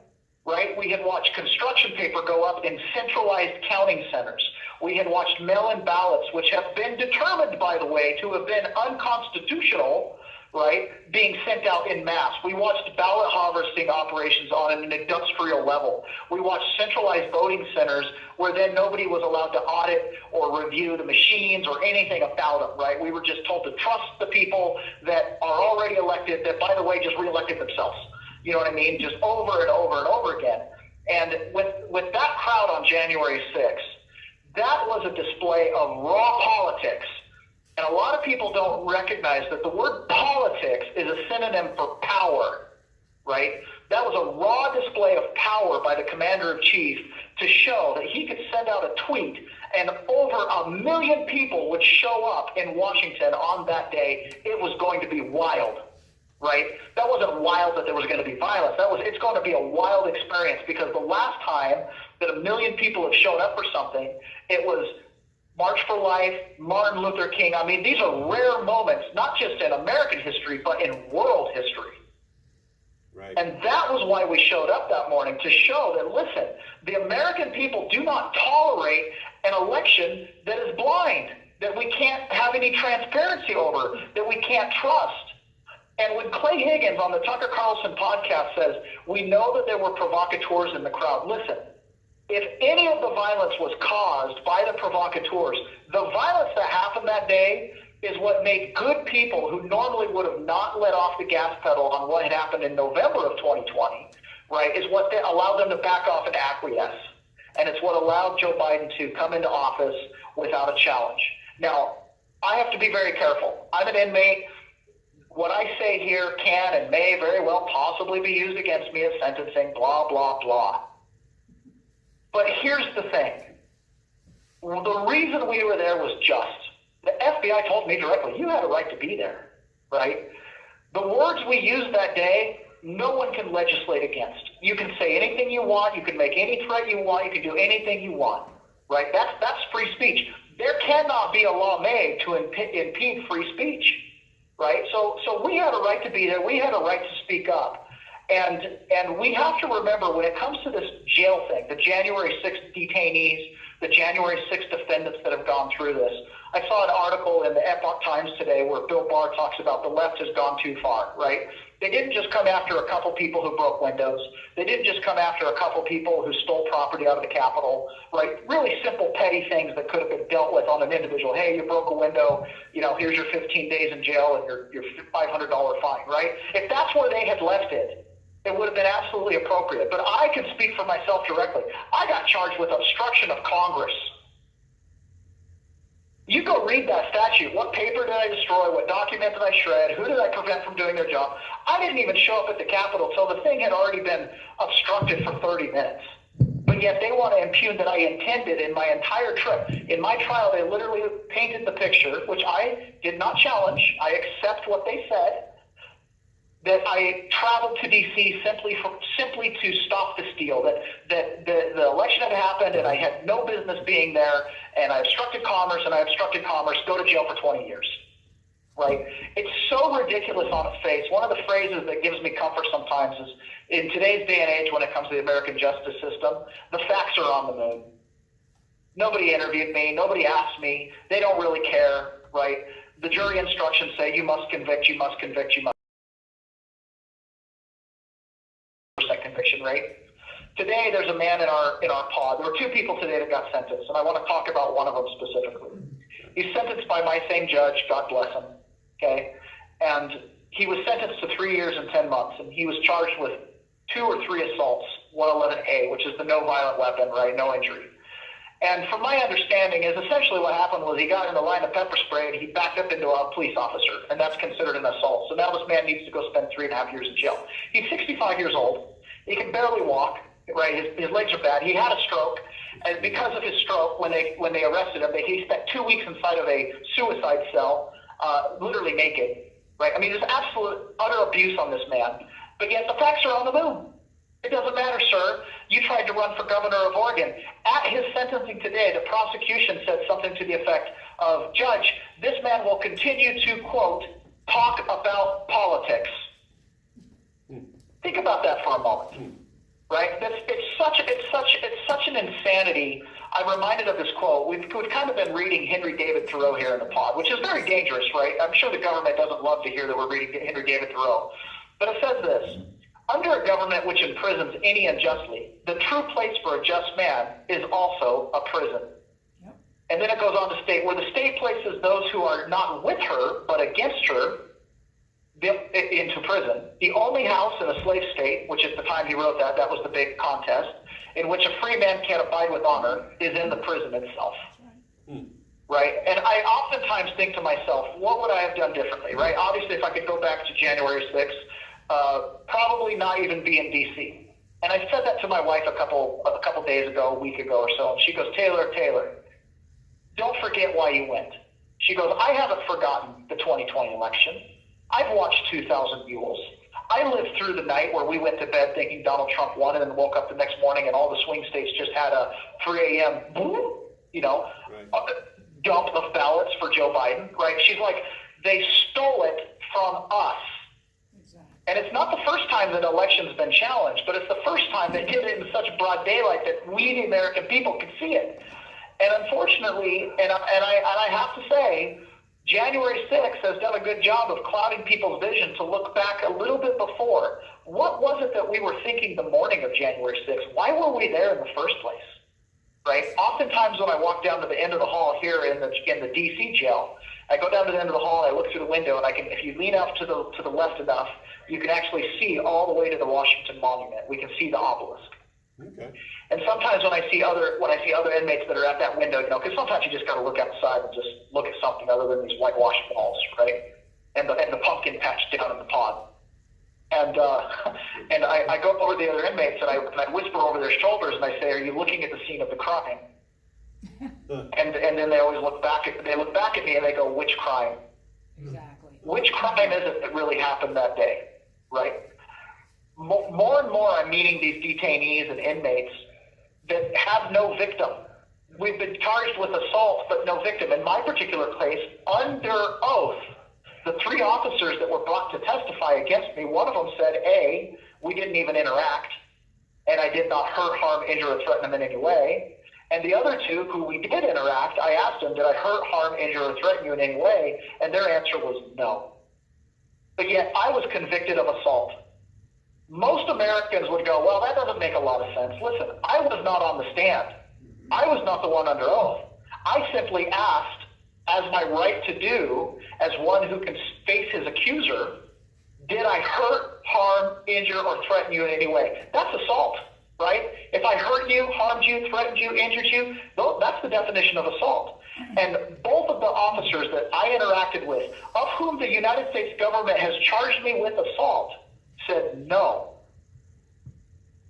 Most Americans would think, well, that's an obvious acquittal, right? Of course you got no. The facts are on the moon here. The prosecution objected to that question. The judge overruled them because it's well within my right as a living man to confront my accuser and to say, did I hurt, harm, injure, or threaten you? And if the answer is no, okay, if the answer had been yes, I still would have asked them for their forgiveness, and I did, and they both granted me their forgiveness. I asked the judge multiple times, Judge, what controversy is there left to adjudicate? If one man gets in a fight with another and he files a complaint and then he drops his complaint, is there still a lawsuit to be had? Do you see where I'm going with this? Right. Right? There's not. In a normal world, in a world of justice, in a world where equity prevails, if 2 men get into a disagreement and then they settle their differences, there's nothing left to adjudicate. But in our world, in the January 6th situation, everything's being adjudicated, everything's being challenged, everything's being charged, and nobody's getting out of this alive. And by alive, I mean, everybody's getting a prison sentence. Right. The only guys that are going home now are the guys that have been in for a while, I know there's a lot of misdemeanor people that are doing their 60 days, and power to you. But those of us that kind of got caught in the whirlwind of the 1512 charges, 0 to 20 years for obstruction of Congress, and yet the statute clearly says I have to have actually done something. You have 1 minute remaining. I know it's preaching to the choir that it's upside down world, but we are in here in these prisons and these jails because the American people have consented. And I would echo the same thing that Henry David Thoreau says. Under a government which imprisons any unjustly, the true place for a just man is also a prison. And as I look out at the pumpkin patch, all these fine men in orange, I see a lot of just men. I see a lot of men who have the American people's interest at heart, and we're willing to do something about it. We're all being held accountable for the things we did, but we are also being held accountable because we were willing to stand up and do something about it. And thank you for holding this vigil. Thank you for letting our voice be heard. For anybody out there who wants to help my family who's been left behind, I've got 5 kids at home. You can always go to givesendgo.com/John Atakis Family Help, and that's JOHNATAKIS. Thank you so much, Tom, for doing this vigil and doing it every week. It means the world not just to us, but the other prisoners inside this jail as well. Taylor, thank you. God bless you. Thank you so for much. using Global Link. Gertie is just a pain in the butt. He was on, quite frankly, earlier this week, and it was fabulous. He was on quite. Quite frankly. What's that? It's a podcast on Rumble. He's He's your favorite. awesomely articulate. I love this guy. Very well spoken. Yes, he is. And he represented himself pro se, right? That's what it Yeah. sounded like. Yep. Because he was doing the questioning. Mm-hmm. Well, he's probably better off for having done so. Well, it sounds like a lot of them would have been better off to do so, Including Chris. I will say one thing though, early on especially, there were a few families, I guess, that had enough money that hired good lawyers. It didn't make any difference. Nope. They did a very good job, and the judge just disregarded No, what they said. exactly. They were They'd already been better off ready. buying a boat. That's why I've always said the It was appellate courts are where predetermined, this is gonna right. be settled. So you could almost say a better strategy would be to represent yourself pro se in the first round and then get an attorney for the appellate court. Craftsman has been in there 35 months, and today all I heard was the prosecutor talk about his intent. You haven't had a conversation with that man, but you know his intent? So now we're going into thought police territory. And then his lawyer is like, not even talking about his intent that day. It's beyond. I'm just glad they haven't arrested me for my intent. Which year? It's for me to know and then we'll find out. I want to correct it, after I said the Million Women's March. Sounds like freaking Minority Report. It was the Million Women's March. I think had he not been a former Proud Boy, he'd have come home today. I truly believe that. I believe because he was attached to the Proud Boys, he went back to prison, and his girls had to hug him. They did rallies. I know. Yeah, they definitely targeted the Proud Boys and the, Yeah. And they all have the same judge. Well, that judge needs to be removed. It's obvious the conflict of interest. well, you can impeach judges. Well, then they It's a need to get political on it. They process. need, that's what needs to be done. That's what I'm Actually, saying. isn't it we, the people, that need to get on that? Yeah, what do we do about that? First, you gotta establish that you have standing to do it in the first place, I would imagine. Bias, So obviously, then you're liberal counting on the bias, residents of DC to do political it. bias, Good luck. political bias is your standing. No, that's the problem. These judges are elected, but as Heather said, the jurisdictions they're in are so deep blue. Right, so you've got to remove it to Call get a fair press trial. Well, that's why zero. they should, That's what I'm saying. yeah, it should have been a change of venue immediately. Your current balance is $9.11. This call is from a correction facility and is subject to monitoring and recording. Thank you for using Global Tellink. You're so, Hello. Hey, what's going on, guys? I'm just, my list got a little screwed up. Time before the anthem, in 11 minutes, and then that should make it the end of the night.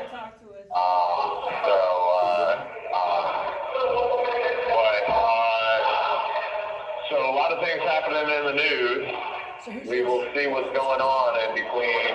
Does anyone have any heads up on besides what I just saw on our liberal free air Scripps News over here on the on what's going on with the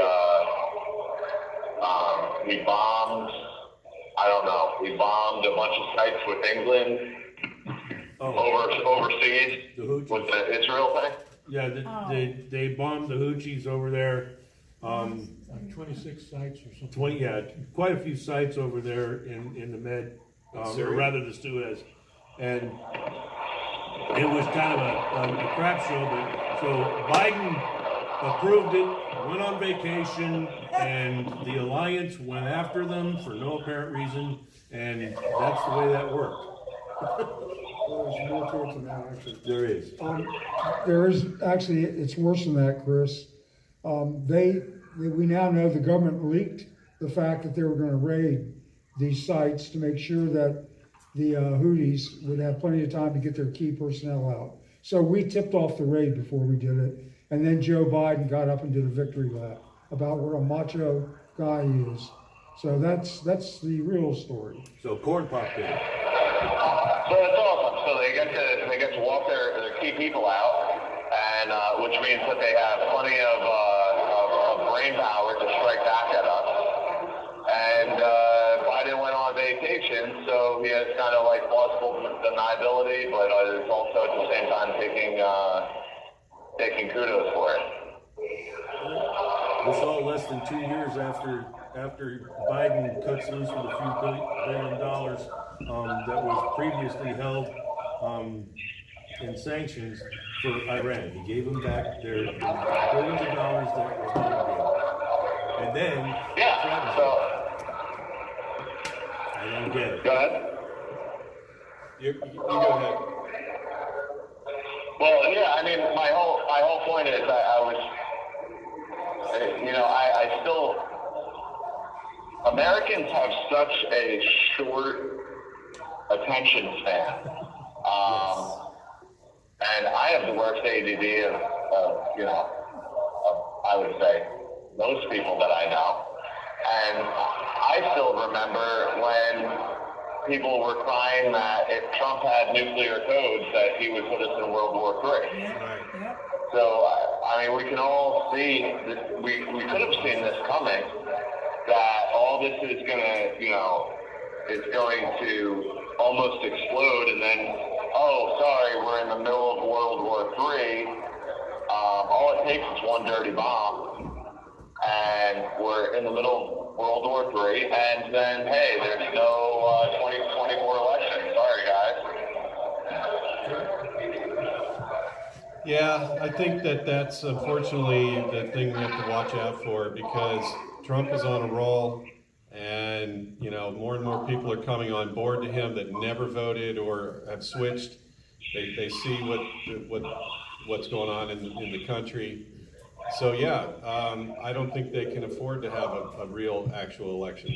So something will happen. Yeah. I mean, congratulations to New Jersey. Finally, Chris Christie is gone. But now he's trying God, we hated him. I hated him when he was in office. But you know what? Well, that's who we get to choose from in Jersey. It's like either Chris Christie or like Murphy. Yeah. You know, it's disgusting. Absolutely. I don't understand what these people think. I still say they should slam New Jersey with just as many migrants as they are in New York. I think that Governor Abbott needs to really pick up his numbers, and every single illegal that's released, quote unquote released, needs to be released either to New Jersey, DC, you know, Chicago, New York, you know, Vermont, New Hampshire, Massachusetts, you know, especially Boston, after what she's been doing. I think that they need, and I think that every single Republican state out there needs to work hand in hand with Abbott and start shipping them out, or helping transport, shipping over buses that they can, you know, that they can do without, and just start shipping these guys like crazy.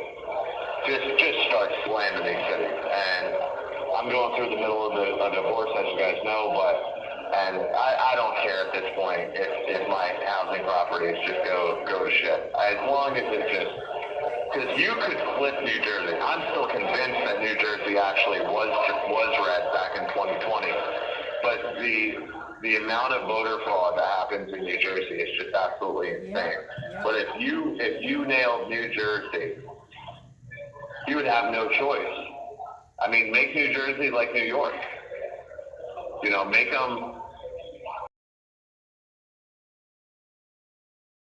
Newark, Trenton, New Brunswick, Camden. Make them overrun those places. Make them overrun AC. Just make them overrun everything, and watch these states turn red. I think that Abbott did a little bit too little too late. I think it was a great idea, but I don't think, I mean, if you're going to do it, then go full at it, full out, you know. I think you just there should have been a plan devised that in 2022, and if they were going to do it, then they should have had someone, you know, smarter than me say, hey, listen, based off of the stats, I think we can turn this, and that. Wait, which I think maybe they did. I think they think possibly they could turn New York City. If they could turn New York City and have New York City vote Trump, it's that's a California. You know what I mean? So if maybe that's their plan. I don't know. But I think that they could have turned New Jersey. I think that they could have turned, and I would just slam DC with it. I mean, I would absolutely, I'm talking 100 buses a day coming from every which way. You know what I mean? If you need to do shorter flights and ship them into other cities, and then go straight from the cities and have buses sitting there. Okay, everyone off the bus, everyone off the bus, everyone off the bus, or off the plane, and straight onto buses, and then have those buses go to these other cities, and so be it. I think that's how you get away with it. Instead of just having a massive carpool, you start using these other red states that have the National Guard, and that they can start using their National Guard and stuff like that, and or however you do it legally, you just start you start doing that, and then literally bring the buses right to the airport. The bus or the plane lands, they get off of that plane, right onto two buses, right off the airport. Do not pass go, do not collect $200, straight to that, straight to that liberal city. And, nail Chicago. I don't think you're ever going to flip Chicago. So I would say, just do Chicago as a I told you so. But I think New York, New Jersey, you got a bucket list? Massachusetts, Boston. I think you could turn Massachusetts. I think you could turn Jersey. I think you could turn New York, Vermont, New Hampshire. And if you could take that whole upper eastern seaboard, then you're set. Well, guys, we got 30 seconds for the anthem. So I wanted to say thank you again for sticking with us and hanging out. And here's the national anthem coming up.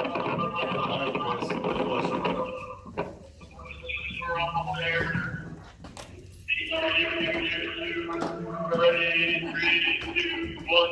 Oh, say, can you see?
Sound like you're on a trench coat. Have a great weekend, everyone. God bless you guys.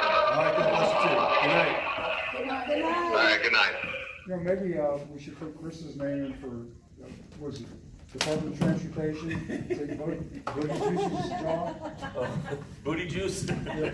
I got a buddy in the Trump campaign I gotta call. I think his suggestion is right nice. I may go Claudia Gray and plagiarize him a little bit in a letter.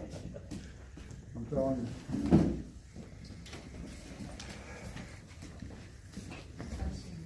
I like to do it here better. I think there's a lot of advantages to doing the vigil here, so we gotta talk to Gary. Does anybody need any papers before I take off? I've got some extras for, I was gonna say, I think he has some intended for me. Okay. All right, well, if you run out, I'll have that extra. no, I think I've got them. All right, nice seeing everybody. Thanks, John, see you. Yeah, y'all take care. Good night. Night. Lost the sand You out turn of the it. camera off? Oh, it did not. Thanks, everybody, for tuning in. Have a good night.